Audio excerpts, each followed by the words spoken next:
Good afternoon, everybody. We're going to resume our seminar here in a minute.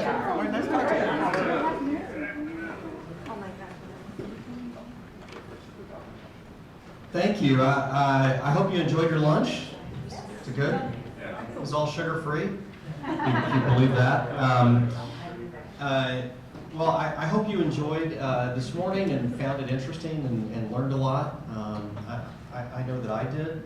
And there was a lot of rich conversation going around at lunch, at the lunch tables, and so I hope you had the opportunity to learn from each other at lunch, as well as share some ideas. And Penny Abernathy and I were sharing a lot of ideas ourselves about ways we could work together. So it's been great.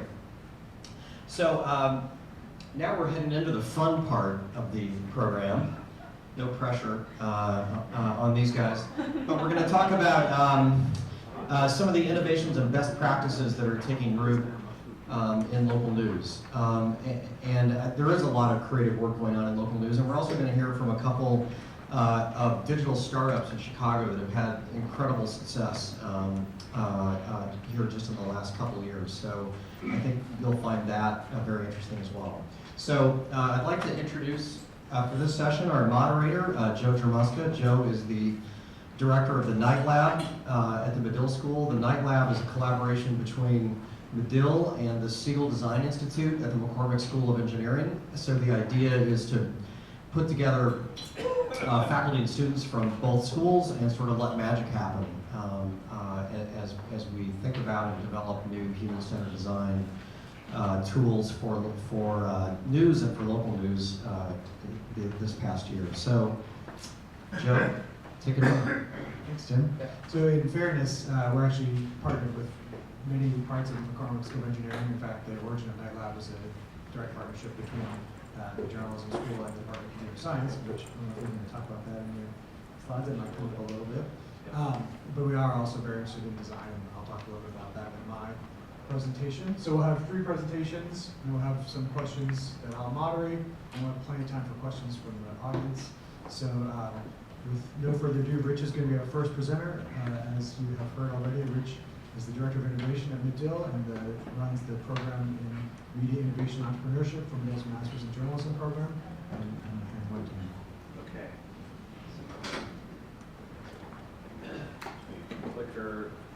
Clicker, and microphone, and notes. Okay, so you're going to queue up my slides, and here we go. Bingo. Okay, so one way or another, I've been involved in what we might call media innovation since like 1995, when I was named the first online director for the Miami Herald newspaper. And one way to think about this presentation is it's kind of it's a story that starts there and brings us hopefully up to present day. And maybe it's not a detective story, but it is the first part of the story is a whole bunch of questions I was left with after that experience, and the second half is what I think are some answers. At least they feel like answers to me. So I came to Medill now amazingly almost 20 years ago as the digital person. Obviously we now have lots of digital people at Medill, but I came here because I wanted to, for 2 really reasons. One was I wanted to collaborate with students on innovative product ideas that I had found were actually fairly difficult to do inside a large media organization. And also because I was really excited about the idea of preparing the next generation of people who are going to figure out this stuff that we haven't yet figured out. So along the way, I think I've learned a few things, and that's what I'm going to try to share with you today. I'm going to start with this picture that shows you what I looked like 20 some odd years ago on the upper left. That was much of the small but mighty team that launched Miami Herald Online, with one ringer in the middle. Does anybody recognize the woman in the middle? Gloria Stefan, yes, is there in the middle because we did a live chat with her in 1997, I think. You know, in this era before everybody had a phone in their pocket, we didn't document the history of what we did. It's like one of the few pictures that exists of us actually in the office. and it has Gloria Stefan in the middle of it. Anyway, my talk is about 10 lessons, and the first 4 lessons really were lessons that I learned in those 4 years of running the Miami Herald's operations, and it was a mind-expanding experience, in part because I was an editorial person who now had P&L responsibility as well, and I had to, I got actually quite fascinated with the business issues in digital media. So the first lesson is that media, so this is actually the homepage the day we launched. We launched a couple of weeks early because there was a big breaking news story that happened in our backyard, and we were already sort of prototyping and producing the site on a regular basis, and we just finally decided, well, this is the biggest story we can imagine happening in our backyard. We may as well launch now. So we launched a couple weeks early. And one of the lessons, which is not really directly related to this visual, is that unlike a newspaper, the newspapers that I worked for, which essentially had one product, the newspaper, that had everything in it, very quickly we realized, oh, online we can't just have one product. We are going to have multiple products. We have a cars product, and a homes product, and a jobs product, and a tourism guide, an English product, a Spanish product. And it became very clear that we're going to constantly need to be making new products. And that was not a discipline that we in the newspaper company really had much experience with. The second lesson is about the fact that digital media products are at the core software, and therefore you need engineers, developers to build them. When we launched online, our parent company, Knight Ridder, thought that we could be successful essentially by having a bunch of scripts that converted the text to be published in HTML. Because I had some limited, as one of my friends says, in the kingdom of the blind, the one-eyed man is king, right? So I knew enough about technology to know we needed an engineer, and I was actually put one in our startup plan, and got yelled at by the head of Knight Ridder Digital because he said we didn't need a developer, they would take care of all that for us.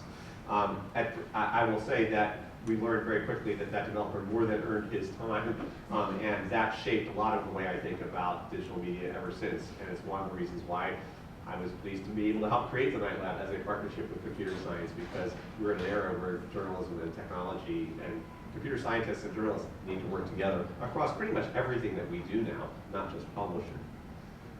The third lesson, is about depth and breadth. When we launched online, like many newspapers, we recognized there were some areas, some topics that each of us in a regional market had some expertise in that could become more than local products. So if you were in Indianapolis, it was auto racing. If it was Miami, we're thinking Latin America, and we covered Latin America better than any other newspaper in the country at that stage. We said, okay, well, we'll build out, and actually you can see it on the slide, we'll build out this whole section called Americas, which actually drilled down. We had a page for every country, we had a page for the regions, and we launched.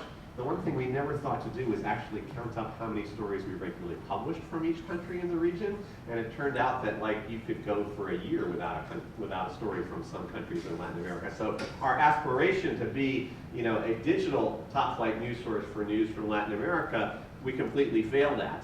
There might well have been an opportunity in that space for us to do something interesting in Latin America. It was going to require a lot more content than we were regularly producing. So I think one of the fundamental issues we have as newspapers, and I still think of myself as a newspaper person because it's in my DNA, but the content model for a print newspaper by definition is coverage of lots of things this deep. And I think the internet lends itself to going really deep into channels, and the whole culture of the news organization is not aligned to that. The third piece is one of my favorite sayings, which is ideas are easy and execution is hard. When I applied for the job as online manager for the Miami Herald, I wrote a 15 or 20 page document laying out all these great things that we could do. And actually some of them were real, they look really good now. I look back at this document and say, boy, if we had done that, that would have been really something. But one of the things, honestly, that we didn't do any of the things that I set out to do. Partly because we were, we're not staffed sufficiently either with numbers or the technical talent we needed, but basically because we didn't really have the project management skills. We didn't have any of the things we needed to get these ideas from idea to execution. I left the Miami Herald at the end of 1999, and now came to Medill. Here I am working with two of our students in the Media Innovation Entrepreneurship Specialization last year.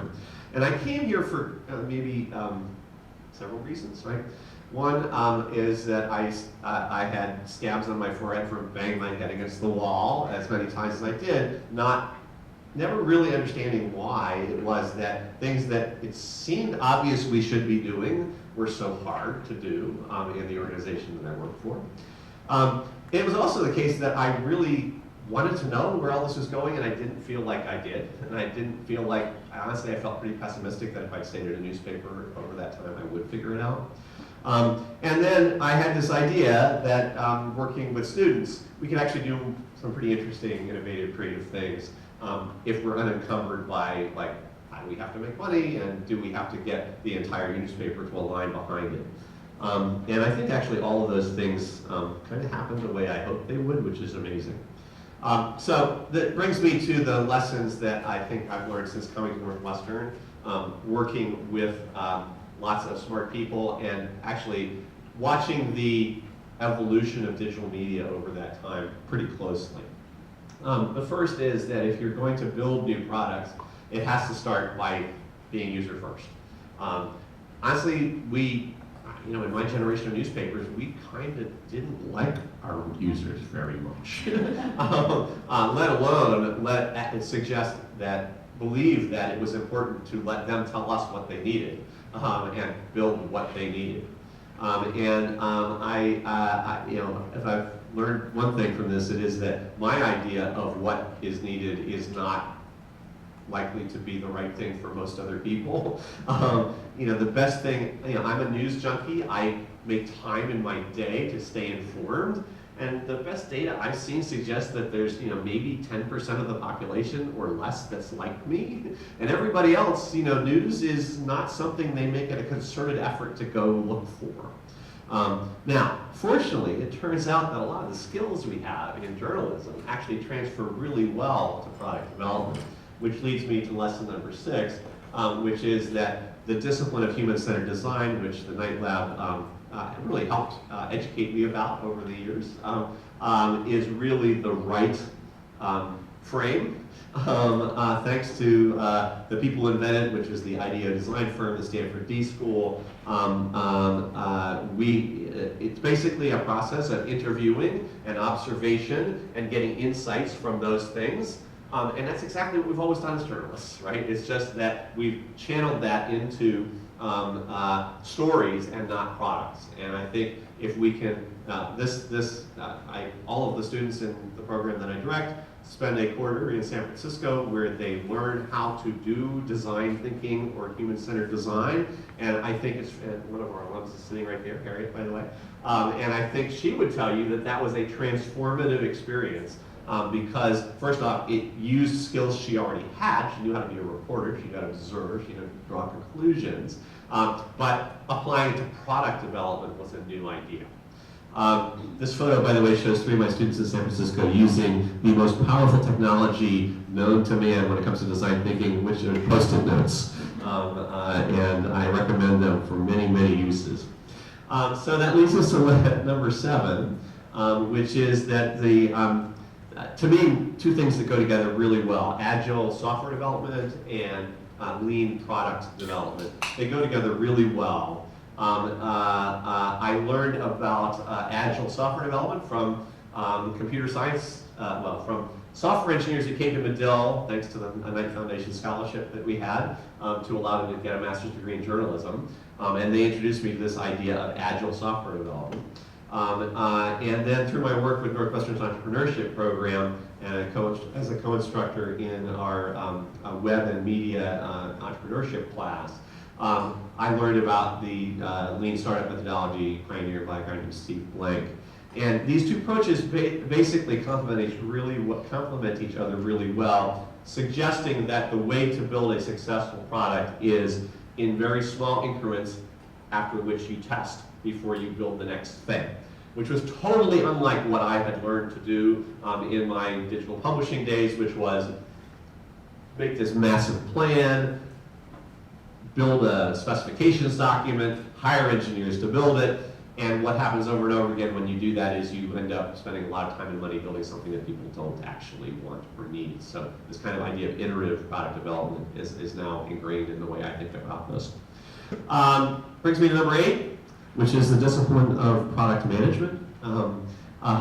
For years, I have to say, it made me very uncomfortable to call the newspaper a product. It made me itch every time I said it. But it is, right? It is a product, it's a media product. It is also today a tech product.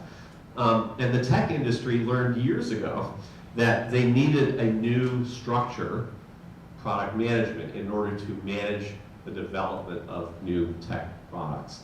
And so the best, and in my view, most innovative media organizations today are first and foremost tech organizations as well as media organizations. And they have built a product management structure. The structures vary company to company. What kind of people you hire to be product managers vary company to company. But the idea that there is a discipline called product management and its job is to make sure that content and audience and business and tech are aligned, that is common to all of them, I think. And I think it is one that we as an industry need to embrace. Harriet, by the way, is a undergraduate broadcast major at Missouri, spent a couple years working, came to our program, is now a product manager at Newsies. So actually journalists make great product managers. They need some knowledge they don't necessarily get from working just in a newsroom. But I see it over and over again. I had a whole panel in San Francisco last year of product managers where they were all people with journalism degrees. And so it's a great place to start if you learn the tech and the business parts as well, and the user part. Which brings me to number 9, which is that there are many business models besides subscriptions and advertising. Back in my newspaper days, those were the only things I could imagine that could be used to support doing journalism and news. But now we know even within just paid content, we have subscriptions, memberships, and donations, right? And they're different. The psychology of those things is different. The motivations that cause someone to subscribe versus donate versus become a member are different. And that's just looking at the user payment side of things. There are a million variations on advertising, not to mention events and e-commerce, et cetera. All of these are things that we can do and we're going to need to innovate in. I would also say from my experience in the entrepreneurship class where we have teams of students, 5 or 6 of them, including a couple of engineers, including typically an MBA student, including a design student, a journalism student on those teams, one of the things that I have learned is that by forcing those teams to think about business from the beginning, they come up with better product ideas.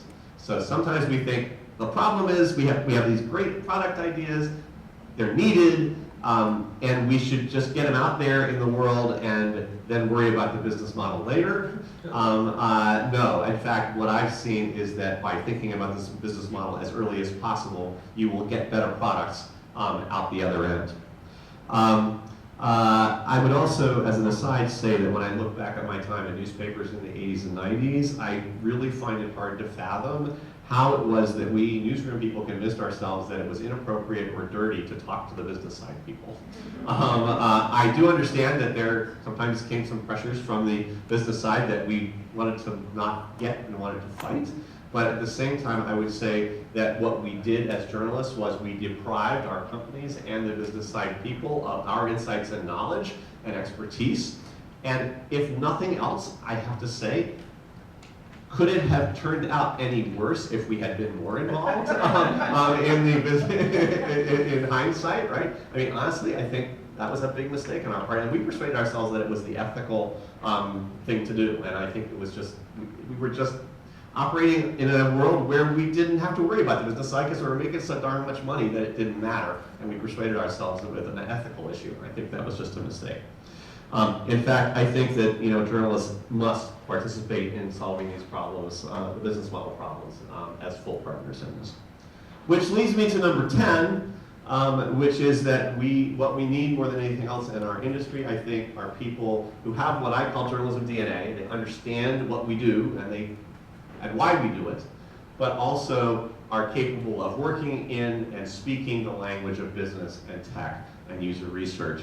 This compass metaphor, actually one of my students came up with, and I like it for a whole bunch of reasons, including the fact that, of course, because we're in journalism, the North Star is content and journalism and storytelling.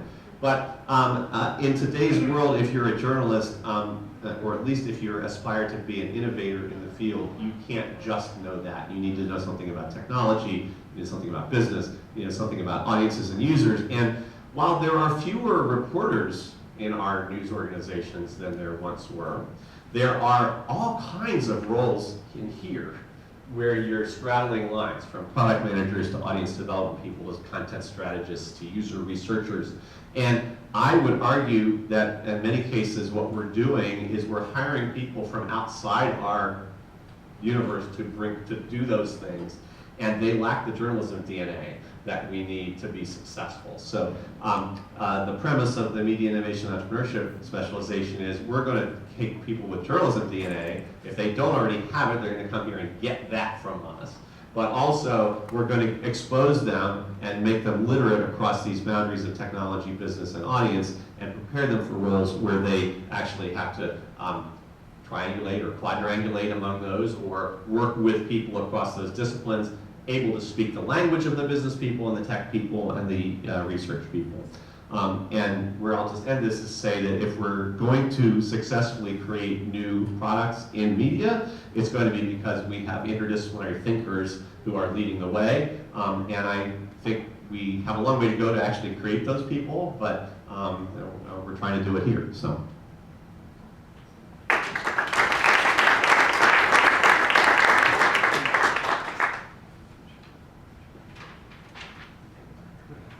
Thank you, Rich. That was great.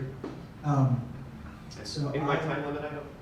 I think so. I didn't have the gong ready, but I think I did. So I'm going to talk next, and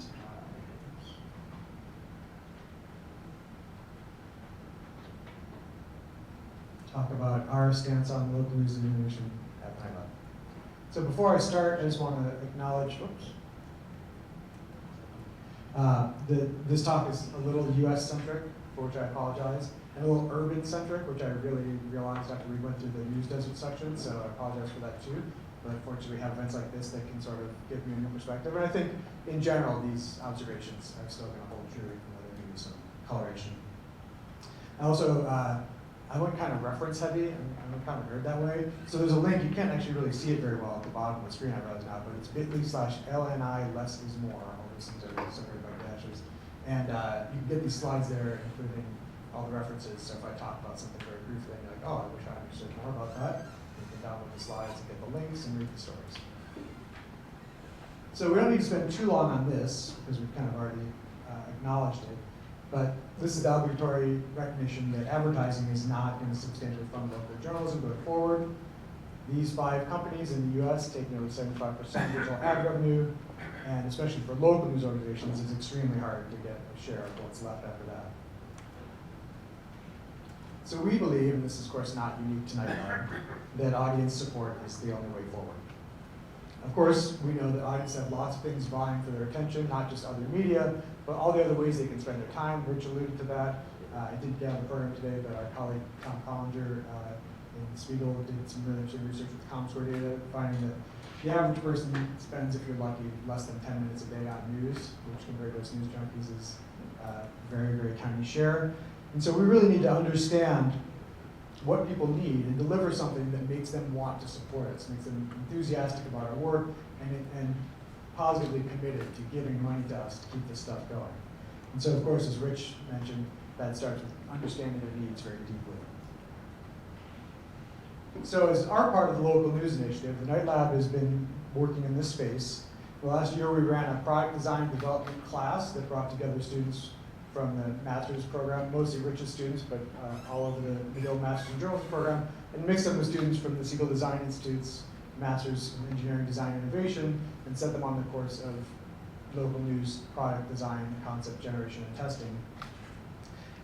But as a setup to that last summer with Harriet, who's here in the room, we did our own user research and sort of went out and tried to get our own understanding about about sort of what the state of things were.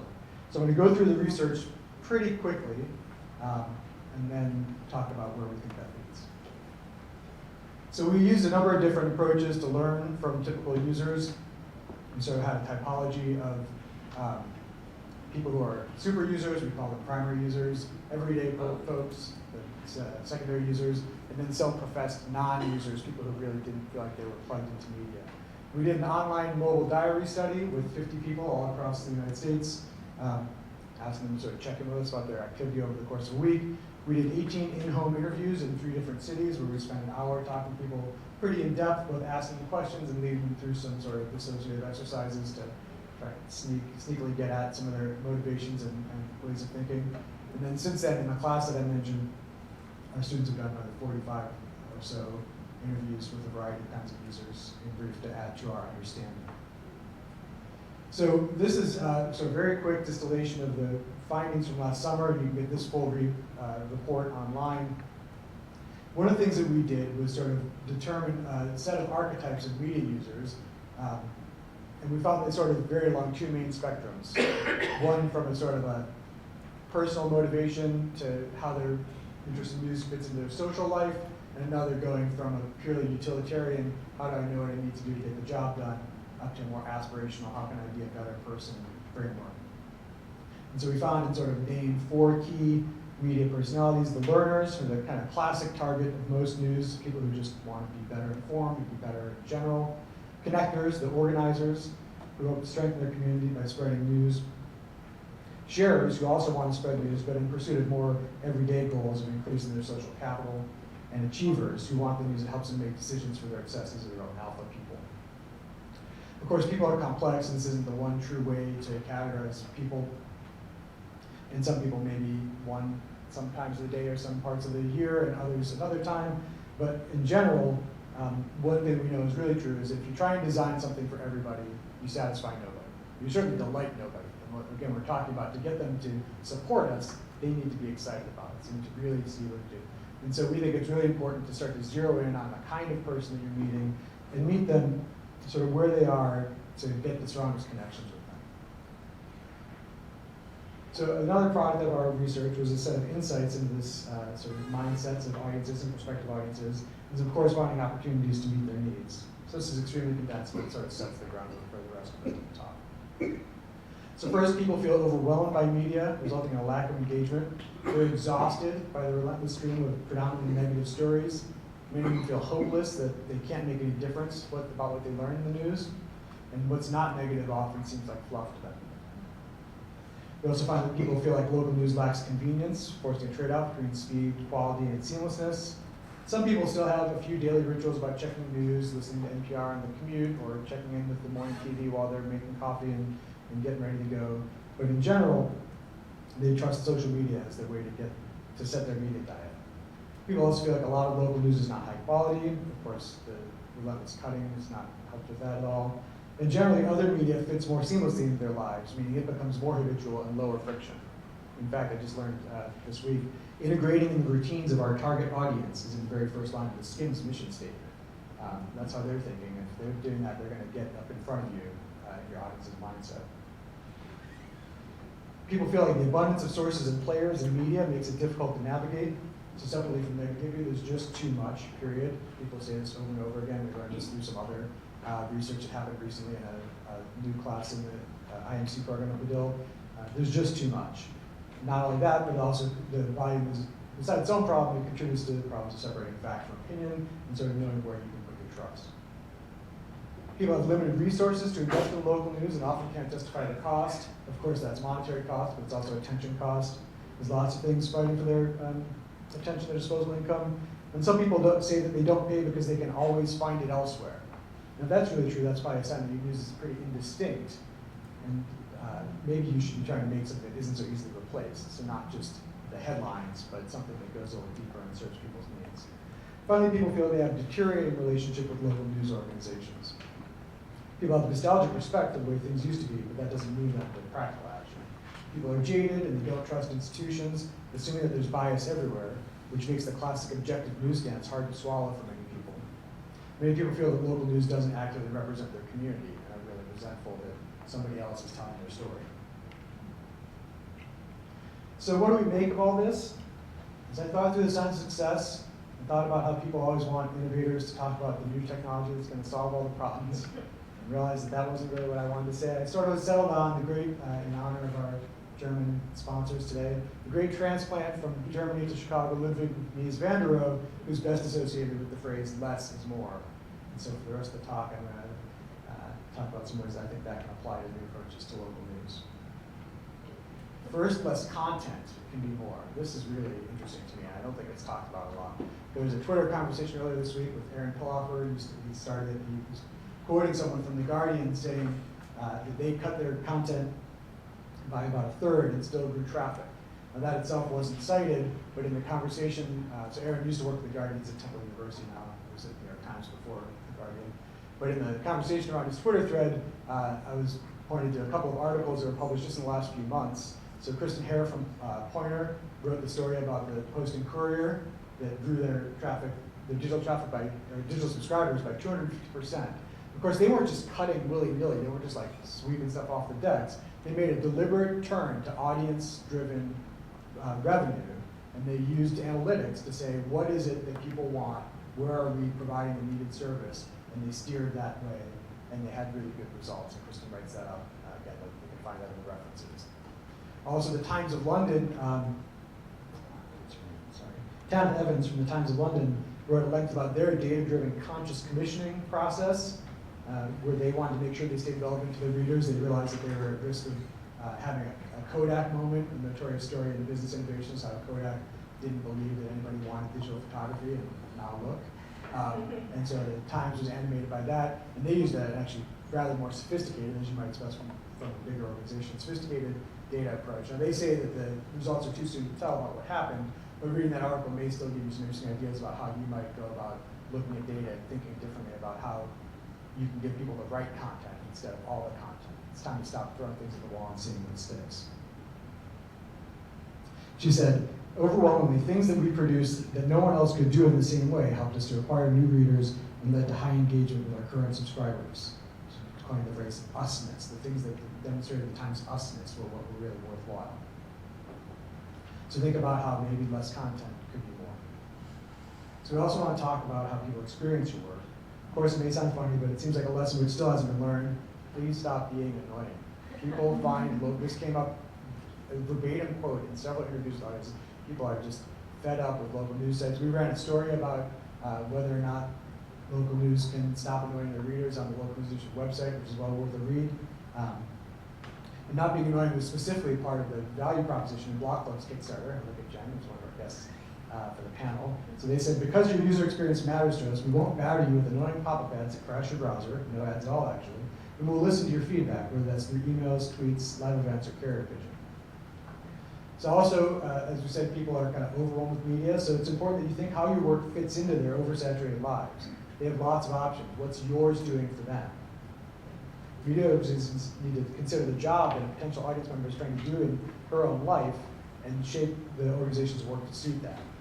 In this specific case, I recommend a Medium post by Annika Anand of whereby.us, Whereby Us. They're a digital media startup that's operating in 5 cities in America right now. And Annika wrote about how they specifically apply the jobs to be done framework, which is popular in sort of business innovation land, but I think it's really salient here. She wrote specifically how they applied the jobs to be done framework to improving their newsletter offering. So I think that's worth a read. And back here in Chicago, City Bureau, another panelist, Bettina is another panelist, co-founder of City Bureau, is experimenting with a user guide to local government, promising to connect you with timely issues, and most importantly, what you can do before those issues become headlines. So again, recognizing that some people want to not just read depressing stories, but they want to act on it. And City Bureau is trying to directly address that need for people, do that job for them. They recently coined a motto, don't just engage, equip, which I love. I really find it exciting. I think that this is one of many ways that they manifest that. Finally, consider whether, especially if you're producing fewer stories, you might have the resources to more effectively put the same reporting to work in multiple formats. In addition to the long read that you do that covers every single fact from your year-long investigation, produce a summary for readers who just need to know how it affects them. Maybe a question and answer format is effective, or a brief explanatory video or a diagram. you've got all that work, make sure that it gets used by putting it out in multiple ways. Maybe the framework like the media mentality helps you think about the different ways that one piece of reporting can go out to different people and serve their different needs. What's that?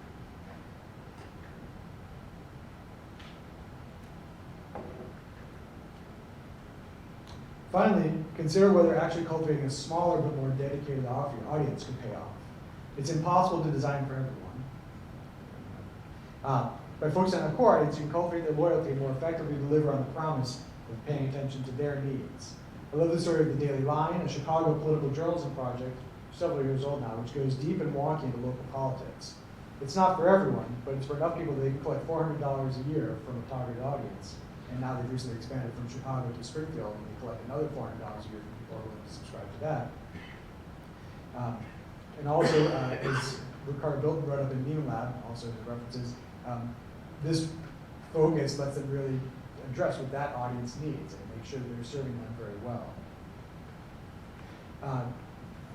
City Bureau, again, is deeply founded on the promise of developing the relationship between journalists and the community they cover, holding public newsroom meetings every week.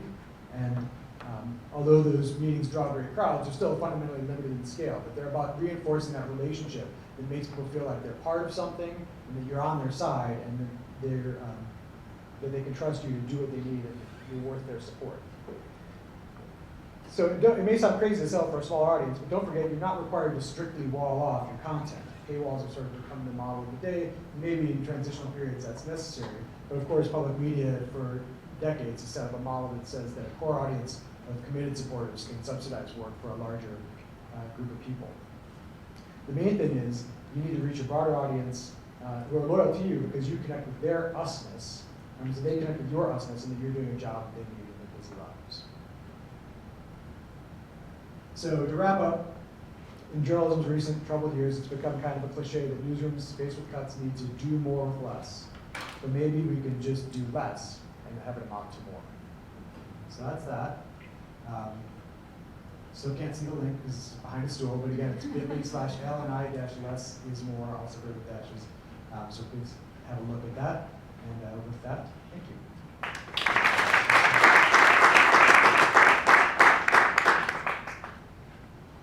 Okay, and so next up for our last presentation before we get on to the panel section, Pallenik from Google is going to come up and talk. This is a strategic partner lead for Google's news and local media partnerships team. For Google, she was at the Atlantic for over 5 years, working on this very kind of stuff, but understanding audiences. And she's going to talk to you about, watch, I don't know. It'll be a surprise. Thanks. And I think I'll use the podium too because I have some notes. That's okay. Thank you. Sure. Hello, everyone. You basically just said my bio, so I won't say too much, but yes, I'm Pallenik.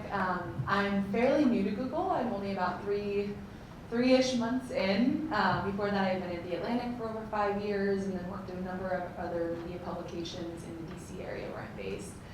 And I think it's also important probably to mention for this crowd that my hometown papers are the Hopewell Valley News and the Princeton Packet in Central Jersey, both of which are still going pretty strong and producing some really great content. So I'm fortunate there. But I'm here really today to talk to you about the Google News Initiative, which is our work that we're doing to work and partner with both local and national media organizations to support journalism. And I think it's helpful to start with this quote from our CEO, Sundar Pichai. As I think most people know, our goal or our mission statement is to organize the world's information and make it more accessible and useful for everyone. And you can argue that that is essentially the mission of journalism as well. So we feel that our futures are intrinsically connected, and it's not just our futures, but really the future and health of democracies. So we, about a year ago exactly, committed $300 million to supporting journalism throughout the world. And I think that's an important note that while I personally focus more on the national focus, we have lots of people who do my same job and many other more important jobs throughout the world, which is we're seeing some really exciting work in. But I think within that, we have 3 core missions, so to say. We really want to elevate and strengthen local journalism. There we go. We want to look at evolving business models and see where there's opportunity for sustainable growth. And then we really want to empower news organizations to use our digital tools and many other digital tools to promote quality journalism throughout the world. I think specifically, again, for this conversation and the way that we think about it, local is a real focus for us. And so we have a three-pronged approach that we've developed towards local news specifically. The first is to find success models that are already existing. We've heard a lot of various ways through memberships, donations and nonprofits, subscription models, what's working and what's not. Then we also really want to experiment, and this is the part that I find really exciting, the part that we're focusing on the most at Google, is experimenting to find best practices that surface up that maybe not have otherwise come out yet. And then more importantly, codify those learnings, not just to Google platforms, but to any other platform, so that the information is easily shareable as well as accessible at the local scale. We've started already just in sort of the past year to have a couple different really interesting experiments, I think, that have come out of this work. The first we announced earlier this year is what we call the Compass Project. It's a partnership with McClatchy. Basically, we're funding them to create 3 totally new, innovative journalism models digitally in local communities that are total news deserts. And the whole point of this, we have sort of no say over it whatsoever. We're just kind of supporting them as much as we can, both financially and then within our own resources. But the point of this is to truly experiment. They are picking the markets, they are sort of hiring the people, doing all of that over the course of 3 years with the hope of creating some insights that we can then share out to the broader community. This is just one of the experiments that we're starting. There will be a lot more announcements coming out, but it was sort of our first one that we announced.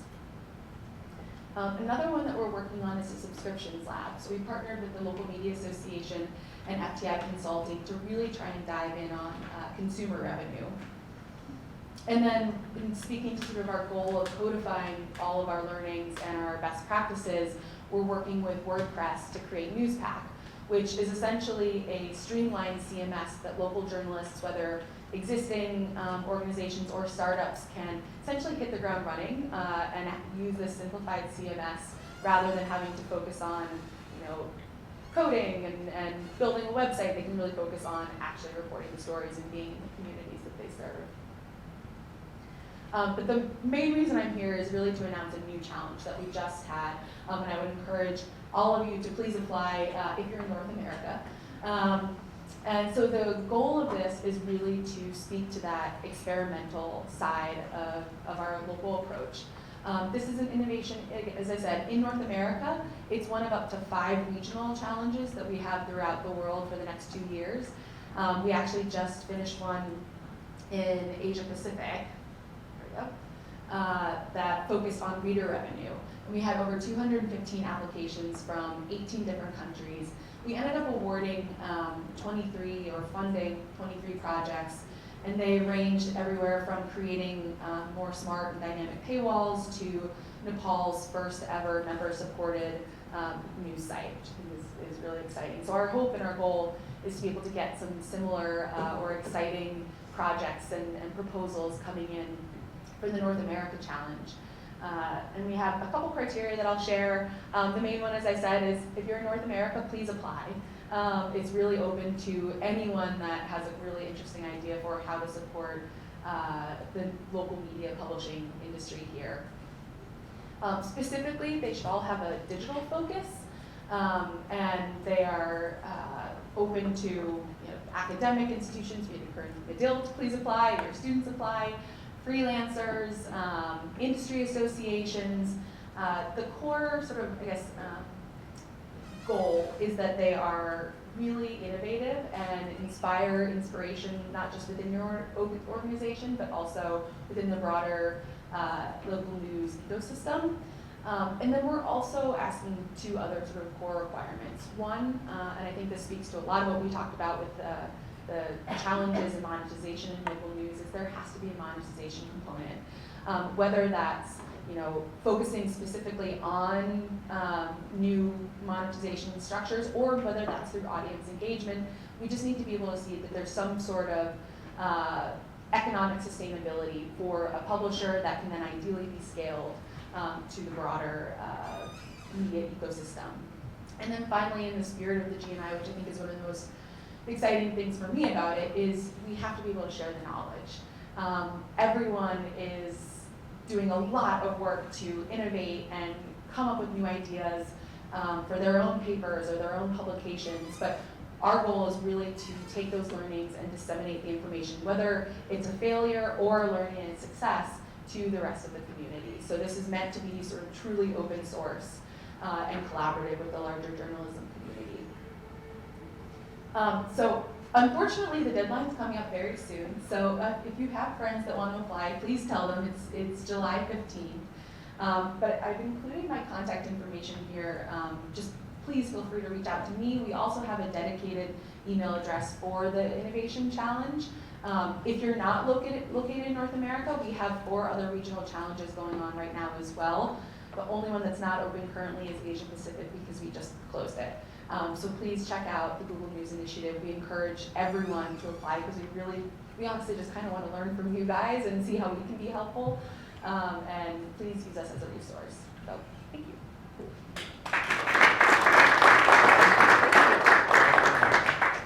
So thank you, Casey. So now we're going to switch to panel mode. I'm actually going to mute this because we actually have 5 people.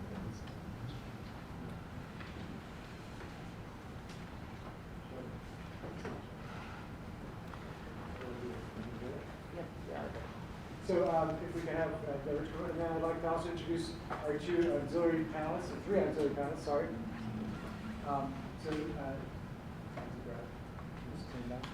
Oh, it's every 500 hours the projector does an automatic color calibration, so we're at the 500 hour mark, folks, so stay tuned with that for a couple of minutes.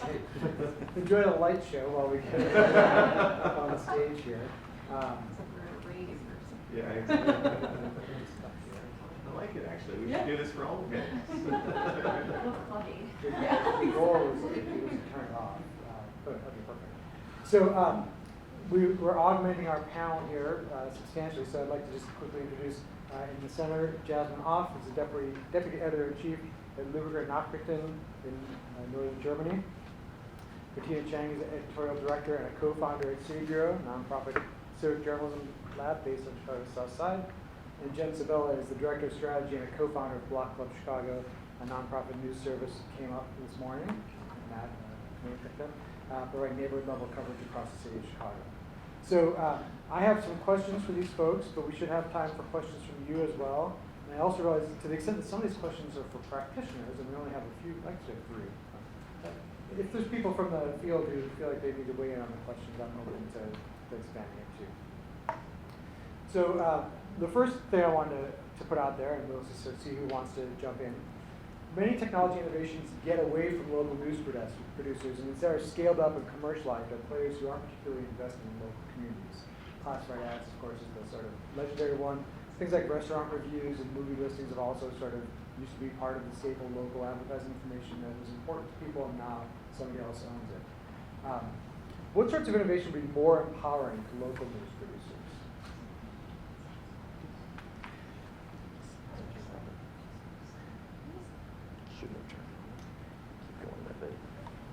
Anybody want to jump in on that? Jen? So what would be? So what kind of innovations would be more empowering to local news producers that we can sort of get away from that, get taken over by someone else who captures all the monetary benefits without supporting the local communication? Yeah, so we actually heard this when Block of Chicago was started by the former editors and reporters from DNA Info Chicago, which there was DNA Info Chicago and DNA Info New York. And they, a lot of people told us, like, we got neighborhood events from you guys, and we don't know what to do anymore. We don't know what's going on in the neighborhood, because some of the events that were going on, some of the things we wrote about, some of it was so local, it was like a neighborhood neighborhood yard sale, or it was just super local stuff. So now that we're back, we're rolling out these neighborhood-specific newsletters, and we're actually working a little bit with City Bureau. We just met with them last week, but to try to create like a listing service that is super relevant to people where they live. So it's listing local school council meetings, community policing meetings, as well as concerts, art gallery openings, just things like zip code level. And I think that there's a lot of innovators and a lot of like technology companies that have the technology and have the means to do this stuff and to make it really easy for local news sites that don't have the money to pay someone to do it. We don't even have a developer at Block Club. We're just journalists trying to figure it out. We have a contract with a company in New York when we have any questions, but there's just so much we could be doing on that level to give people like zip code level content, which is what we realize they want. And with a little bit of help from the innovators out there, we could really kind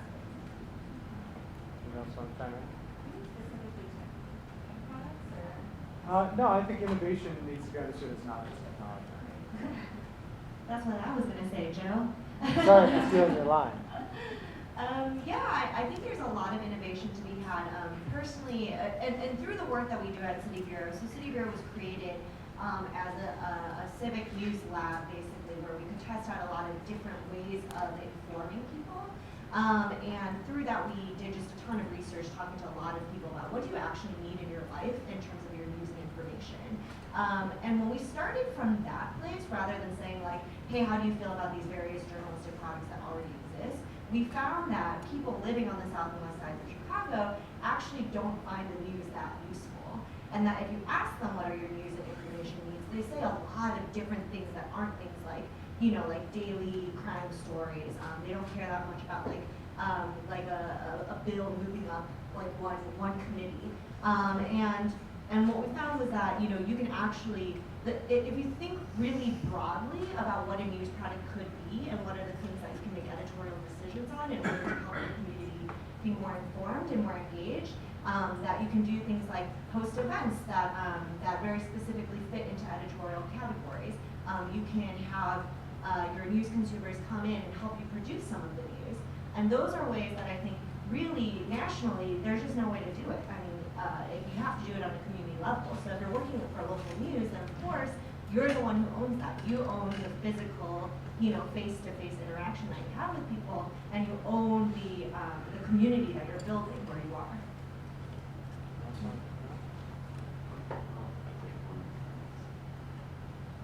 So in technology, if you're trying to make a business out of technology, the goal is to come up with something that can quote unquote scale, right?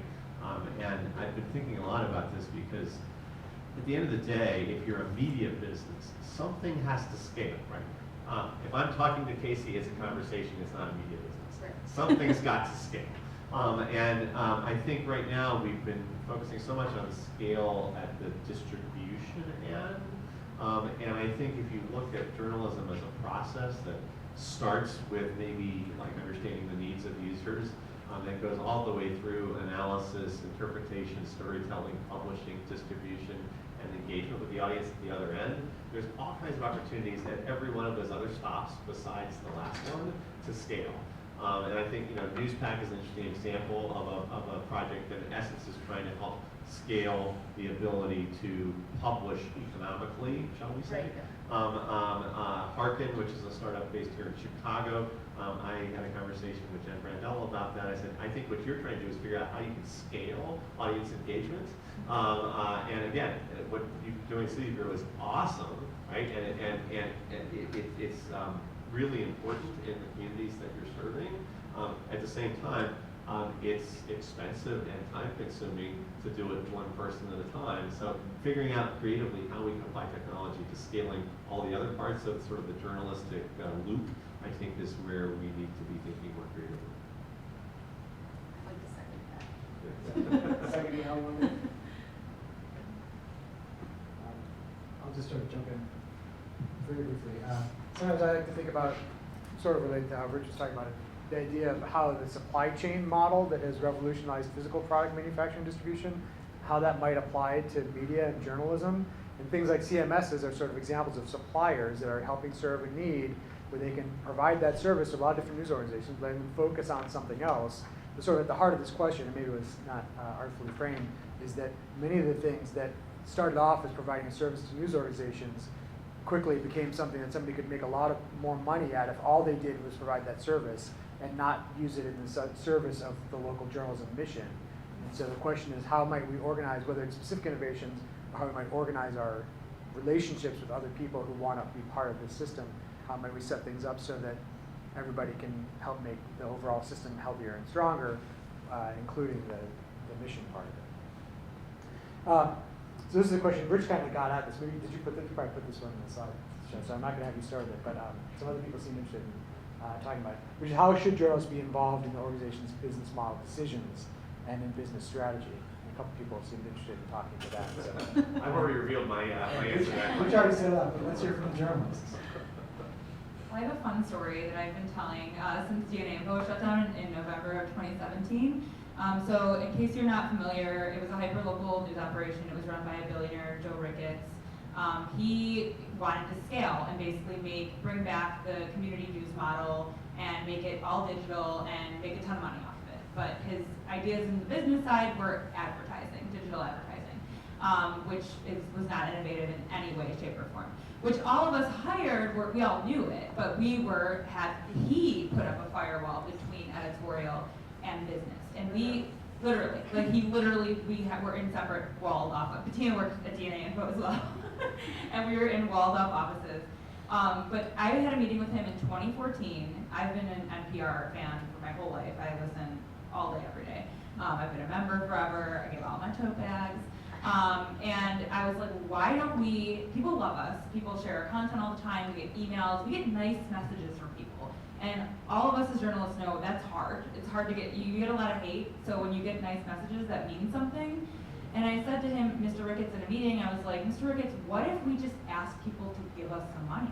What if we created a DNA Info membership plan and we send them a tote bag or we have an event and we invite them? And he was like, absolutely not. Absolutely not. So when he shut it down, we went to a venture capitalist who actually, before we decided to be nonprofit, who was considering investing in us. And he said, do you realize that if 3% of your audience paid a little bit of money a year, you guys would have been wildly profitable? Like, not just a little profitable. He's like, you guys would have made a ton of money. And I was just like, we're doing this. Like, I don't know how we're gonna figure it out, but we're gonna figure it out and we're gonna do this. So yeah, that's my story about having journalists. Like, all the journalists were screaming. All the reporters were like, I'm hearing this from my community. I'm hearing this from neighbors. They're trying to give our reporters checks, and they didn't have to. So, yeah. Yeah, I definitely agree with the 10 lessons that we learned today, especially about the firewall between business and journalism. And in fact, City Bureau trains a lot of young journalists of all ages actually, and that often I get the question that's like, what is the one thing that you can tell me that's going to help me be able to succeed in this industry? And I said, learn the business model, right? Like, you're not going to go anywhere in this industry if you keep taking jobs at newspapers that are going to fold tomorrow. So when you go into your job interview, definitely ask them about their revenues and whether or not they're going to be viable. I actually had one really successful journalist friend who's in the Bay Area now, and he said that whenever he gets interviewed for a job, he asks people how much, he asks them how often they talk to their marketing team. He asked the editorial team that. And I think that's a really, really important question, right? Because if you don't know what are the people whose job it is to make your work look better and exciting and generate revenue, if you're not talking to them, then how do you know that you're going to have a job? And I think that if you're not having that conversation, then you don't have a unified organization. And who wants to run an organization that doesn't have like an actual singular goal, right? And I'll definitely agree to that. I think you have to turn your newsroom upside down nowadays, and you have to bring in people from the marketing and the sales department, and don't necessarily not only talk to them, the ones who are selling your product on the marketing side, but I think as a journalist today, You also have to be like someone who knows how to sell your articles yourself, right? Because for decades your work used to be done when the deadline was coming, and that was it. So, and then someone else took care of how to sell those articles. But today you have to be aware of all the dynamics going on different channels, like how to sell an article on Facebook, how to make it look good on Twitter, how to optimize it so it's gonna be found on Google. And that's a totally different part to the work we journalists do. And I think it's a very important part, so you have to be kind of a marketing person yourself. I'll just add less about from my experience at Google and more from my experience at other media organizations. The Atlantic has an incredibly sort of siloed perspective to editorial independence and everything. And one of the things that's been most fascinating about my job at Google now is that I get to work with chief content officers, I get to work with chief marketing officers, I get to work with financial officers. I kind of get to see the whole C-suite and down, and what their challenges are and what they're thinking about. And for me, it's crystallized what I thought for a long time, is that you have to have cohesion and collaboration at the top that trickles down. Because at the end of the day, the business side is really trying to support the journalism and the great credibility and the work of those journalists. I would always say that to all my peers in the newsroom at The Atlantic, is literally my job is to be your #1 supporter, to make sure you have a job and I can support your work. So I'm not the evil one, please. But I think it comes down to thinking about design thinking, what the customer wants. What the reader can't necessarily see the distinction. They just want a great product. They want great journalism. So however everyone can collaborate to get that done, I think makes sense. Yes. Yeah. That's good. I just want to add one thing, because I think that, like, it's really great to have an integrated organization, but there's also definite risks, right? Like when you integrate the two sides to make sure that people are talking about the same thing.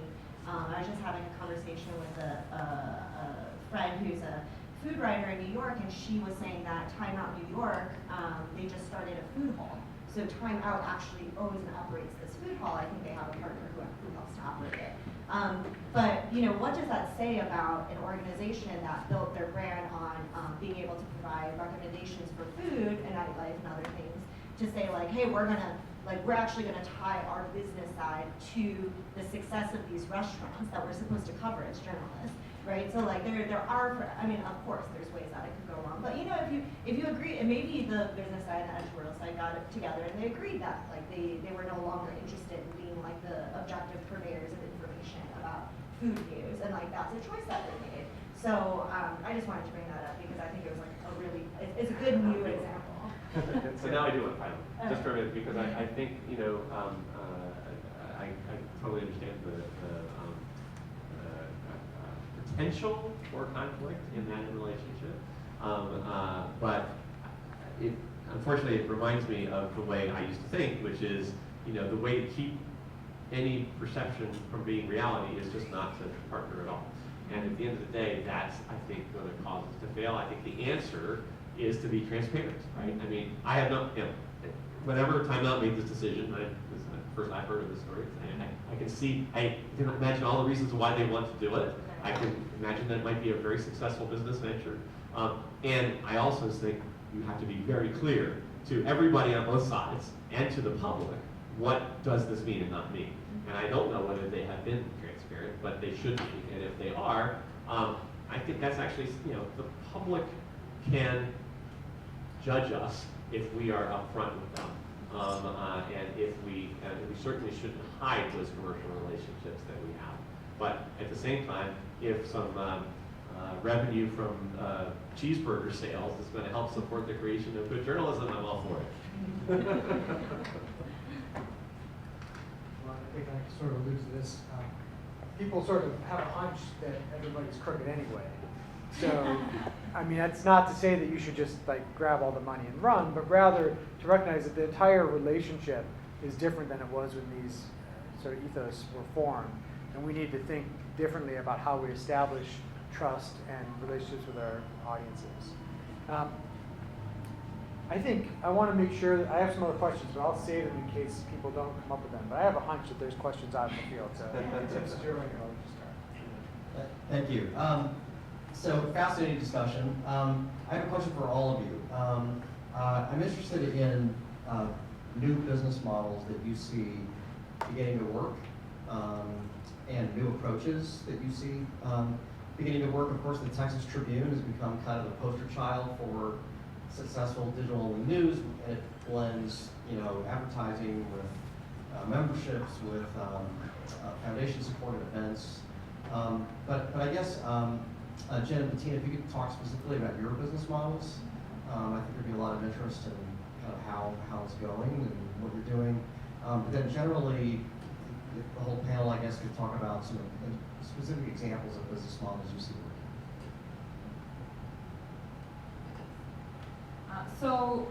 When we started Blockbuster, we quickly realized we had to start with a paywall of some kind, a subscription straight up. We just didn't have the upfront funding like some of the other local news organizations like the city of New York. I think they had $20 million, something like that. We didn't have that. So we had a small amount of money and we needed it to last. So we knew, based on the Kickstarter that Joe mentioned earlier, that we had these supporters out there who would pay. And our math on it was kind of like, if we can get 1,000 people per neighborhood reporter to pay, we will be sustainable, which is a small amount with some of these neighborhoods that have, hundreds of thousands, tens of thousands of people in them. So our goal that by the end of 2019 is to have 12,000 paid subscribers. We have 8,000 paid subscribers right now, so we're on track. We also have been pursuing grant funding, because it's kind of like the math, it works, but in order to get people to pay, we need to be covering their neighborhood. And when we cover their neighborhood, they're happy to pay. They get access to this newsletter that is neighborhood-specific stories directly from their reporter. They can reply, and they're replying to a reporter, a human being who's going to respond to them. We have, like I was saying earlier, specific events. We're also exploring, we sell t-shirts, we sell tote bags, we are exploring more events and fundraisers, but it's just like a hustle. It's kind of like just doing it all and seeing what works. And if it doesn't work, it doesn't work, and we'll stop putting our resources toward it. The McCormick Foundation was kind enough to give us a grant to fund a development/audience position, so we are in the process of hiring for that, and it's going to be a role that we're kind of going to let the person figure it out. We want somebody who's super passionate about news, who has some knowledge of fundraising, but we mostly just want someone to be our #1 fan and really connect with the readers we have and build out those relationships. For example, we have a reporter in Logan Square who she is very prolific. She'll put out 3 stories a day about Logan Square. I mean, that's a lot of stories. So we figure we should have no problem hitting that 1,000 members or more in that neighborhood specifically. And eventually, we would like to have enough people to subsidize neighborhoods where we know they're not going to be able to pay for the news. So we're aware that this is not in everyone's budget, and we don't want to cover only the city that can afford it. So we're also experimenting with our vendor, our Pico. We use Pico for our payment, our subscription service. And we're trying to get them to do basically donate a membership. So if you want to buy a membership for yourself and kick in an extra $50, you're going to pay for somebody who can't afford it. And just like that feeding into a list of people, they can just sign up and get it for free. So we're just trying a little bit of everything. Sorry, a little longer than that. What's the cost of a membership? $59 a year or $6 a month. And we have specials we email out too. Free months. I'm a subscriber. Yeah, so City Bureau is majority funded by grants from private foundations, including McCormick, other large foundations in Chicago like MacArthur, Joyce, Field Foundation. So we've had a lot of success in the foundation world, which is awesome, and I'm very proud of it.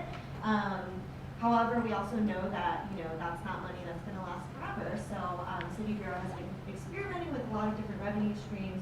When we first started, we were actually able to fund a lot of our operation through selling our content. So City Bureau reporting fellows come into our program, they learn about the type of journalism that City Bureau does, and they write stories, and then we sell them to places, including Book Club. And the Sun-Times, WBEZ, national publications like the Marshall Project, but also super hyper local, like Austin Weekly News, which is like a very small paper on the west side of Chicago.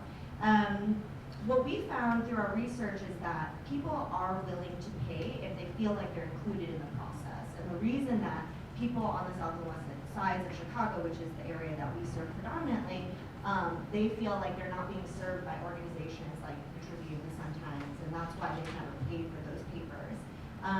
Now, City Bureau actually pays out about, this year we're on track to pay 400 people to produce journalism for us, and that means that includes citizens who are trained to take notes at public meetings, which is one of our really large programs.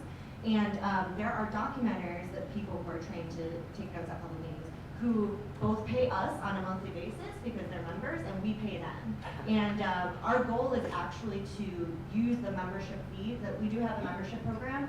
So our goal is for the membership program fees to be able to sustain the part of City Bureau's operation that pays journalists, people to produce journalism.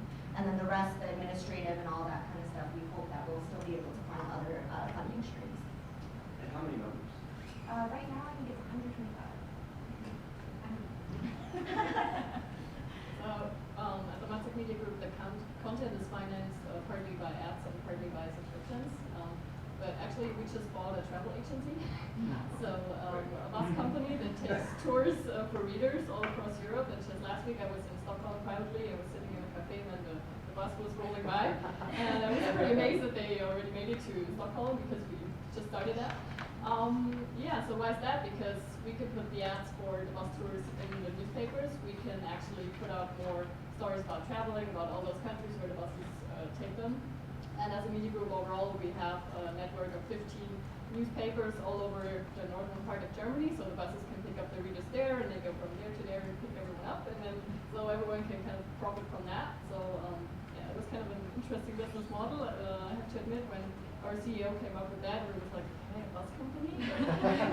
Yeah, it seems to work. And I think as long as the core of your media outlet is still making money out of news, that's actually a good thing to look for other opportunities to make some money.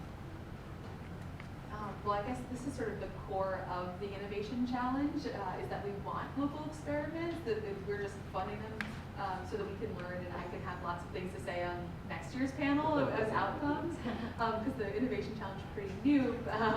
But I would say, just from my own personal experience, this is not necessarily so much in the local space, but I think it works well for local events. The Atlantic has a huge events business that's part of a significant amount of their revenue, and that's based on twofold. One, creating loyalty with people that were not already readers but are interested in a given topic, whether it's healthcare, or whether it's, I don't know, global economy or whatever it is, and bringing in and then following up with emails after the fact, pushing subscriptions, pushing our relevant content, or vice versa, really deeply engaging with already engaged readers who might not really be particularly interested in healthcare, but they love our journalists, and they love those personalities and want to support us. And so that is one. And then the other one that I've always thought is really smart is, and this goes to your presentation about sometimes doing less is more, and deeply engaging in those core loyalists, I get tons of emails and promotions for cruises at my local NPR station, cruise with Diane Rehm or whoever, cruise, the Mediterranean. Essentially, people who are able to do that have deeper pockets and are able to support in a more meaningful way. So just being really creative with the people that already love you, I think, is interesting. Okay, so I'm going to start with this observation, which is that local news was never a business. At the end of the day, local news rode along in this product that we dropped on people's doorsteps, and the advertisers paid the freight, and the subscribers, I think really in their heads, the psychology I'm actually really interested in, I think in their heads thought they were paying for the delivery, and in fact that's pretty much what we charged, was the cost of delivery. And the advertising subsidized everything else, and the advertising by and large was not there because they wanted to support local news coverage, it was there because they wanted to sell other stuff. And actually often wanted to be as far away from the local news coverage as possible. So I think, it's not a new problem, it just happens that we had a 50 years or so where we had incredibly profitable local businesses subsidized by advertising that was based on a distribution constraint that we had. So I think that all these things are great. I think there is no business model that will solve everything. There are lots of potential business models. I guess the one that I'm most intrigued by, I think we think a lot about readers and I think a lot about advertisers, readers, payers of us. but I don't think we're thinking enough about community. And I think the more, again, I came up in this mass media era where like I didn't care what was on the letters page. It was a tightly edited thing, and it was, you know, but if you go back in the history of newspapers, the letters page was the forum where people came together to talk about what's going on in our community. And interestingly enough, many of us have abandoned that function online because we didn't want to moderate the comments. And so the Wall Street Journal recently essentially added commenting as part of their premium price tier, which I think is a really interesting idea. I think we know that there's lots of our readers who would like to have something to say, and would like to say it in a safe place, and would like to talk intelligently with others who care about the same things. And the fact that we are unable technologically or staff-wise to support moderation of comments should not stop us from looking at that as an area where we can really grow the business. One more thing. Just going to say that I think that we don't only need to talk about new business models, but also about new marketing models. So I feel like, why don't we use the measures or the methods that are out there for marketing shoes and computers and whatnot for journalism products. I mean, we don't do sales. We don't say you get the subscription for half the price because it's Black Friday. We don't do shortage. We don't say, oh, be quick, we're running out of digital subscriptions. We're running out of articles.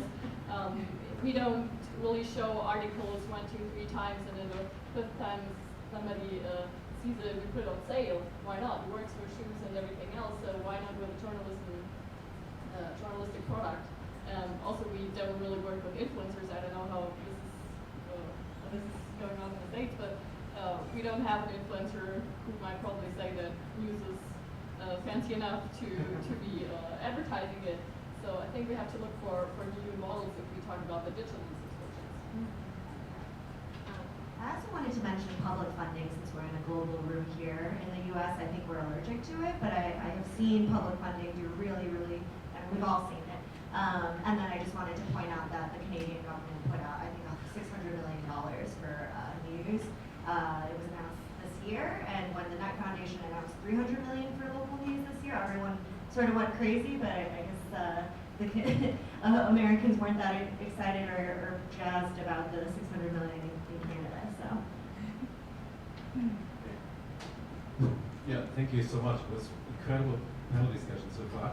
About public funding, yes, you're right. If it is taxpayers' money or government money, that's sometimes a little bit more difficult, especially in the US. But going back to your model, this comes pretty close to the, let's say, German public broadcasting fee model, where people have to pay a monthly fee to hopefully enjoy local news in the local public broadcasting service. But I don't want to spoil the mood, but having been a journalist during the 90s, there was a certain purpose of separating the editorial teams and the marketing teams. And I was still in the years of being so, in these luxurious years, where I didn't even know where the ad guys were sitting. The purpose was, and coming back to what Napo said earlier on, about Nigeria, not having anybody report about the budget of the defense ministry, and coming back to what you said, yes, having a certain local parliament pass a bill with some certain weird committee, yes, it's boring. It never creates revenue, never ever. But this is part of media. I mean, this is, media should be able to afford writing, reporting about things which do not produce any revenue. Otherwise, I mean, we having been based in Latin America and Asia for years, this is one of the major problems we face in these countries. That, for example, the topic you mentioned, and there's, I'm sure Kumpana can add millions of topics, if we had, let's put it this way, and I totally get the point, journalists should also learn about business, but if we had the media or the business departments perhaps have more say in the editorial rooms, the situation would probably be even worse than today in many countries. In terms of the like the minutia, the meeting minutia, I think one thing that about covering the boring stuff without wasting resources that we've been doing is partnering. with like other organizations. Like you mentioned the Daily Line earlier, they do the minutia and people love it. They want to know who voted on what, in what zoning committee. It is the dorkiest stuff ever. But people love it. Like a small amount of people love it, and they're paying $400 a year for it. And the Daily Line is kind enough to say, hey, this project your reporter's been following, I'm going to kick this over to you, and you guys can run it, or you guys can use this in your reporting. So they're doing the work for us, and it's kind of a symbiotic relationship. We'll promote their site. And I think a lot more people in Chicago specifically are doing this, working together to kind of to fill the gaps and to cover the stuff without all of us each showing up at the same press conference doing the same thing. So in that case, their benefit is just the promotion that having their logo on the story on your site gets them? Right, like we have a large audience, so we send out our newsletter to 80,000 people every morning. So they don't have that 80,000 people, so they're stoked that maybe in those 80,000 there's 5 people who might subscribe to the Daily Line, and they may just have heard of it because we put it out there. I appreciate you bringing that up. I think what I disagree with there is that that was at a time when the assumption was that advertising would support content, right? So it's like, let's do more dining, let's do more travel, let's do more cars content, right? And I think that that firewall actually made it more difficult to have specific, more complex conversations about how can we make money off of doing coverage that isn't sexy to advertisers, right? So I had mentioned that when we went around and I just want to clarify, when we went around and surveyed people about what news do they not want, it's not like we just stopped doing the news that they didn't want. We asked you, how come you're not interested? And as Joe mentioned in his presentation, City Bureau, when we realized that people weren't caring about like the TikTok of local government, we created an entire program to accommodate people, to make sure that people would be more involved in local government by training regular citizens on how to cover their own public meetings that they care about, and taking notes at them, live tweeting them, and being really transparent about how do we edit those things. So like, hey, like this is the added value that we as journalists bring on, because if you write this thing and like maybe you quote this wrong and maybe we might get sued for it, then we'll make sure that it doesn't get published that way, right? And by showing that kind of value added, we were able to make a better case to the people who pay us every month to do the work that we do for democracy and for journalism. Yeah. Let me just add one more response. Paul, I think even if you have a model where advertising is a large part of the cost, that is a large part of the revenue that supports your news coverage. Research going back to the 50s, if not before, shows that advertisers will pay more to be in a publication that is credible and has a brand that means this space can't be bought by an advertiser. And this, we've seen it in magazines, we've seen it in newspapers, we've seen it in digital. And I think that's you're absolutely right about the risk, right? If you have a publisher who is going to let the advertising department decide what appears in the news pages, yeah, then you are dead, and your credibility is dead, and your business model is dead over the long term. Whatever the short-term revenue you're going to get is going to be, in my opinion. So we see, oh, someone wants to get in, so we can temper. Okay. I'd like to give you 2 examples of what we are doing. One at global level, another one at local level. At Asian News, we have 70 million followers in Facebook and 192 million unique visitors per month. What we are doing now of the 24 is technology solution is to connect the 192 unique visitors together. And then that sheer number, as you said, scalability from each nationality paper. We also monetize and then give them the members the income that on that global scale. That's one thing we're doing. I also run a free cheat newspaper in Bangkok, in Thai, in local language. And we realize that advertising the business department is no longer a solution. They cannot find solution for us. So the survival depends very much on the content. So what we do is we reinventing the editorials.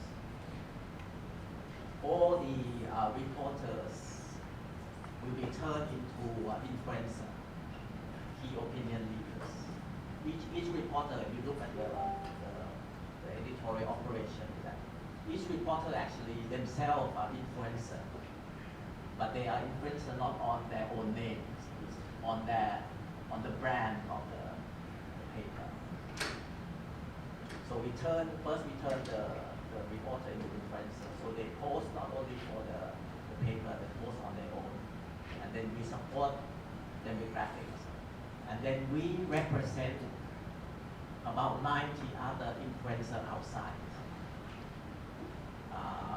And we have 3 editors who run the influencer. All the influencers, even though they are famous or whatever, they still need editor. They still need rewriting, they still need graphical support, they still need sales support. So we have the 90 some are commercial. They say you write for department store or whatever, commercial. Some are actually only do crime. So we pay them, but they're not commercial influencer, but we manage them as influencer. Backed up by a team of 3 people, and which is the team who runs pay the bills, run the schedule. Support by the sales go out because the brand that means that we have access to commercial companies. So we can go and visit General Motors, P&G, and then we give them this list of influencers that we represent. We take commission, we manage content on behalf of the customer. And lastly, it's supported by the 3 or 4 editors who runs this operation. So hopefully, the jury is still out. Hopefully, the income from this will more than compensate the cost of the entire operation. So this actually doing 2 things. Thank you for sharing. Any responses? Yeah, I do, because I think it's actually it's really interesting the story you're telling.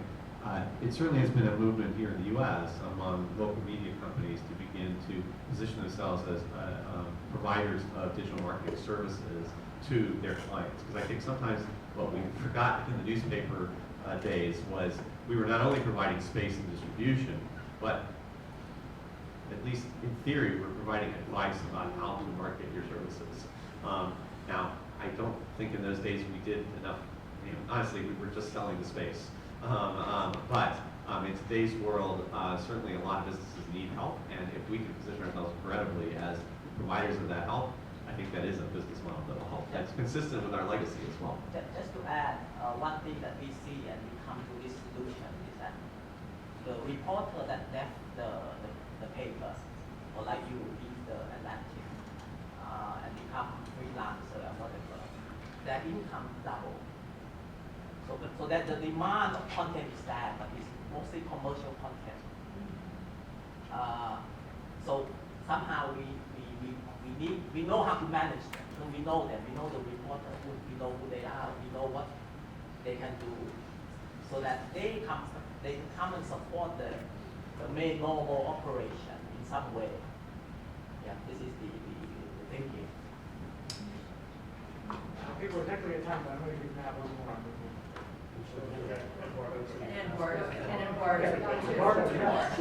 We'll field both of them. Okay. So, and this is a bigger question than I think anyone can answer quickly, but we've been talking a lot about the business and the divide between the business side and the journalism side. I'm curious about the divide between journalists and technologists who are coming into the newsroom, programmers who are coming into the newsroom, and the divide that exists in skills on those 2 different sides. So we're seeing a different type of wall emerging in newsrooms, and there's some evidence that they don't speak the same language between programmers and journalists. And I'm wondering your experiences, how you're breaking that down as you try to innovate and develop new ways of producing and distributing local news. Just following up on that, from all these questions, maybe you could add a little bit more. What are you guys doing in terms of also encouraging new journalists to have this more broader disciplinary mind rather than the old-fashioned way we were brought up? I know schizophrenia, not user can use these numbers. In response to that specific question, I would say we're trying.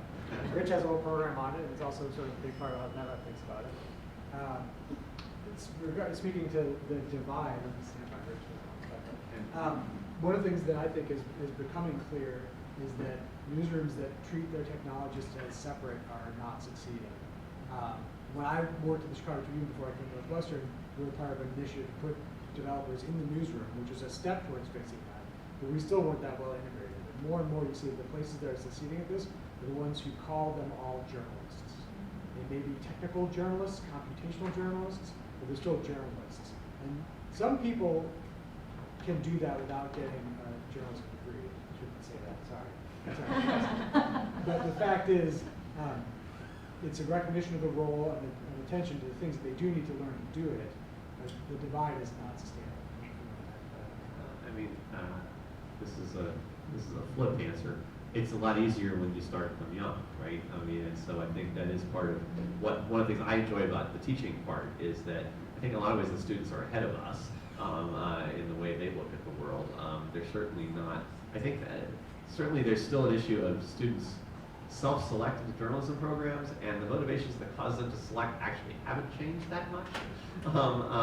But I think we have an opportunity once we get them under the umbrella to make sure that they get the bigger picture. And meanwhile, there are, I've always believed that when it comes to change, and I've been through, I don't know, many change initiatives at Knight Ridder in my day, and actually universities as well. The one thing I know never works is from the top down, try to impose change. What you have to do is work with the willing, and they tend to be, in the middle of the lower levels. And if you can get them to lead the way, prepare them, others will follow. So this is actually one of the areas that we see the most demand from the Google News Initiative is from the journalists themselves. We have News Lab, which is essentially our initiative to train reporters, whether they're at major news organizations or small freelancers or contractors, in how to utilize our tools like Google Maps or some of our data analytics tools to inform their reporting in a systematic sort of simple way. Because I think that is one of the big divides is that data and technology is complex, and I'm not particularly incredible at it. But these are meant to be tools and trainings that we do individually. I think, and I know this is on the record, so don't quote me, but I think we did over 10,000 trainings of journalists last year alone of just using our tools to help them tell stories, to try and bridge that gap. So it's an area that we just see a huge amount of demand from the journalism profession for us. I think it can only also spur understanding for each other if you really integrate those groups, not set up a meeting every 2 weeks, but really integrate it by making them sit next to you in the newsroom, putting them into every conference, bringing them into every gathering you're doing, talking about the topics, so that the people who take care about the tech part understand how journalists works and what topics they're up to report about, and also that the editors understand that, unfortunately, sometimes they think that the one who's doing data journalism is also the one who takes care of the TV and the newsroom is broken, right? So this to help fix that kind of gap of understanding, I think is a big challenge. I guess I would say in terms of the question about teaching journalists and making sure that people coming into the industry understand, I think it's really important for all of us who work with new emerging journalists and in general, that we are asking everyone to be extremely critical about every aspect of the way the industry works. The revenue and the business side is just the start of it, right? But that's actually a really good impetus to start to deconstruct a lot of the behaviors and the types of content and all the different things, like how we interact with our communities. To really look hard at those practices and say, are they actually serving this future of journalism that we want, right? This old model of journalism, never going to happen again. Sorry, it's just not going to happen again. So how are we going to produce journalism in a way that's sustainable, that's trustworthy, that supports democracy, all these things that we pride ourselves on, if we're continuing to teach the same bad habits to people, right? So The most important thing that I feel that I do in my newsroom is to invite our fellows into the conversation to say like, hey, you get to critique this industry just as much as I do. And with that conversation, I feel like we move a lot further together. Yeah, I would just say that we need more people that have knowledge of both sides, of the tech side and the journalism side. And it's tough, and yeah, we're working again, collaborating. That's the only way Block Club's been able to do anything, is collaborating with civil and other outlets and other people to help connect us to people who know the technology, who understand what we're trying to do. So yeah, it's all learning. Just briefly on that, it may have been once that selecting into journalism was a way to select away from math, science, technology. That's not for the future. So, and we really need to make it clear that those are important goals in journalism. So I also got from you, my thing here. Tim said we had time for a couple more questions if people want them. So here you go.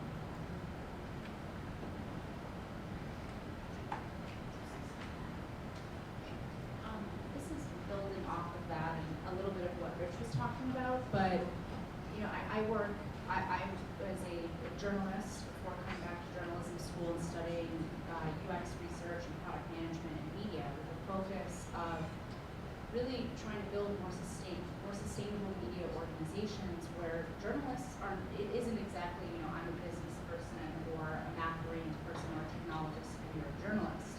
But journalism, as Rich said, people with journalism DNA are also in those roles. And I'm curious, because I know the Neiman Lab wrote an article recently about how we need more product managers in local newsrooms, how any of your organizations are thinking about product management, how that role can be a bridge between different aspects of your organization and really fulfilling your audience needs.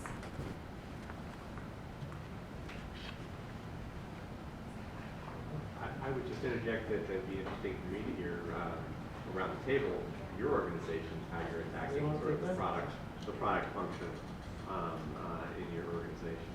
I wasn't planning to take it, but I'll attempt a little bit and then ask my question. So I kind of play all of those roles for my organization. You can call me a project manager sometimes, call me the guy who's thinking about tech, figuring out media sustainability for my organization and for the ecosystem in Nigeria. But I think one thing that how I go about it as the guy who does the thinking is to look at the needs, you see, of the media community, that's journalism, and the needs of the larger society, and then see how they intersect. I'll give you an example which that we mentioned this morning about Udemy, which is a social accountability. So there is a challenge of how the civil society go about their accountability work. So they go to the communities, do the monitoring, and then go to social media and then talk about who's not doing well. There's a journalist out there who wants to report, but they don't really have a direct relationship with this civil society. There's a bit of competition and trust issue between them. And so what I did was, with my team is, why don't we gather the data that this civil society use, to go about the monitoring, and then provide that as a platform, and then get journalists within, the system, and direct their attention to the same data, and then use that to power their storytelling. So they don't just, become storytellers, they also, do the accountability work, and then complement in some way. And so when civil society starts saying that, oh, these guys are doing their job, so they have the option of either collaborating or, just using the same, info for their stories to buttress or to make more argument for their own work. So that's one way to, and back to my question, which is... Just before you, does anybody else want to speak to product development in their organization? I promise you, next time. Sure. So let's keep this. I think in our case, it happens the reverse question that I asked. I think product development and technical guys have also need to learn our DNA. I think it's a two-way street, not just a one-way street. Otherwise, they don't get us, we don't get them, and it's created conflict. But like someone said, if you have them working together, they can understand what everyone and does on its own. So that's the way we solve it, bringing in people to our editorial meetings, and then telling them, for instance, like in our case, we have a lot of data that we collect as journalists, so we then provide that to our product development, and we can create a functionality on the website so they can sell even that data raw to those readers that are interested in it. So it has to work both ways. So, speaking as someone who also has a degree in product design and development, you don't have to have a degree in that either. So, get them too. You can, I mean, it's not without value, but it's also a thing you can start doing and learn and develop skills in, and then get more formal training later. So, promise Joshua, I'll give you my come back. Let's make this the last question, so you can have a little bit of a break before the next session, 3:30. So, My question is quite similar, is how do you create, the innovation, development culture within a newsroom who's coming from a background that he was describing, how do you kind of power that, innovative culture in newsrooms or with editors who have a set in their ways? I don't know if this is a direct question to you, but it's a challenge that I contend with. I'm trying to power innovation in the newsroom in an ecosystem, and you see these guys who just don't get it. How do you, kind of, I don't know if that's changed management or something, but it's a good question. answer that. Well, now I think it's about changing really the mindset of people. So I think what's really working is if I show my colleagues what is working online, so be transparent about your success and also the failures. So I, for example, send out a daily report and really focus on the positive things, like this was click fast, this video was done really great, this live stream has skyrocket numbers. Just want to share an example from Norway, because I just went to another conference where they kept talking about how you spark the joy in the newsroom and the American newsroom. So they gather every morning and sing a song together. So everyone is choosing a song like each day after the other, and then they put it up on YouTube and sing along. And you can think it's funny, but maybe this does something with people, that you start your day kind of motivated and happy for all the challenges that are out there. But I think it's mostly about telling them that it's nothing to be afraid about, but something that is really enjoyable if they see that it's working. And so be transparent about the numbers, the subscriptions, so they see what they're doing that for. So let me start with the pessimistic answer, because then maybe I can come around to the more optimistic. The pessimistic answer is, honestly, you look at the history of disruption in industries, basically what happens is the successful companies fail, and it's because they are in the habit of doing things a certain way and cannot accommodate those changes. That said, we now 20 some odd years into the digital transformation in media here, and I would say a few things, I've seen that suggest some glimmers of hope. One is, to your point, data, information about what people are actually looking at.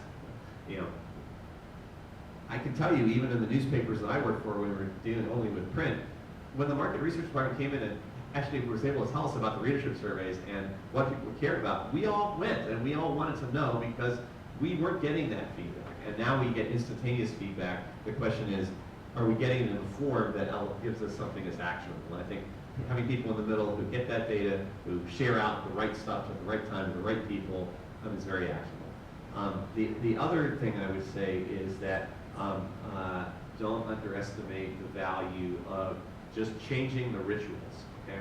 So probably the biggest change that has happened in U.S. newsrooms in 20 years has occurred in the past few years here, when somebody realized, and by the way, we knew this 25 years ago. We knew 25 years ago that most of our digital traffic was coming during the day. okay? But we still organized ourselves to produce the next day's newspaper. The news meetings were at 3 and 5 in the afternoon, and we're all focused on producing the next day's newspaper. As soon as newsrooms daily newspapers changed that to say, you know what, we're going to optimize our structure and our rituals to feed the content to the website at the time when the most people are there, it changed everything in the way people thought about it. And so even, you may or may not need to do it that way, but just changing it so the news meeting is at 10 in the morning instead of 3 in the afternoon had enormous impact on how the place worked. And thinking about how to do that in your organization, I think, is really important. I have two quick things to say. The first one is, like, of course, buy-in from the top is really important, right? So if your organization isn't going through like a strategic planning process for like the year ahead, then it's going to be really hard to get anyone to change, right? You need to have somebody who is in a powerful position to be able to say something like, hey, we really want to, our goal for 2019 is to develop 5 new products and iterate them on small scales in certain neighborhoods, right? But the other thing I want to say, and again, like, I guess you guys will probably start to see the tone of what I like to say, but like, we really need to re-examine things like the hierarchy of the newsroom, right? Because a lot of the people who want to create innovative new products are the people who are interacting with sources on a day-to-day basis, because they hear, and with audiences, right? Because they hear from these constituents like, hey, I like that you did this, but why wouldn't you do this instead? And if you're not empowering those people to be able to have a voice in the innovation of the newsroom, for instance, like shooting them down a lot at like these big news meetings where we all sit in like one long table and make all the interns sit on that one side over there where it's scarier or darker, then you're just not going to get innovation, because the people at the top have benefited from the status quo. They probably have been doing it for 10 to 40 years. And so what's the incentive there for innovation? So I think a hierarchical way that we organize newsrooms becomes a problem. And kind of like what both me and Bettina did, is blow shit up and start your own thing. But I will say that some of the older editors that we worked with, that I came from the Chicago Sun-Times, and we brought a lot of the editors from the Sun-Times over when we were at DNA Info, and there was that struggle. There was like, this is the way we do things. And I think empowering people and just not writing them off. Like, I know one of our editors from New York, and I thought that at the time, I will say, I thought this was a terrible idea. Tasked one of the senior editors who's was in the industry for like 40 years with doing SEO for us. Like, you need to be responsible for planning this SEO stuff. And they trained him on SEO. And you know what? Like, he just felt empowered by it, and he was like paying attention more, and he was like more on board with all of the other things we were trying to do.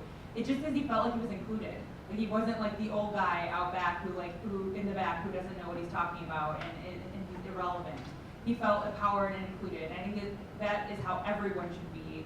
Just like the reporter or the editor screaming to the CEO, try taking member contributions. Like, just listen to people and like give people a chance to speak because they care. If they're doing this job, they're not making that much money. They actually give a shit. So it's like time to listen to them. That's awesome. So we need to wrap it up. I forgot to mention that because I truncated my introductions. But Jen especially has to go soon because she has a local news innovation herself tonight. She hosts a talk show at a club, bar here in Chicago, and they're talking to state representatives, right? Yes. So if you want to skip out on the reception tonight, you can go up to the hideout. I can tell you how to get there, and you can see a different local news innovation. This is not a local coverage here. It's not, no, it's a... Yeah, but that's great. Thank you, everyone. Thank you, Jim, for letting us go over. Okay, well, please thank our panel.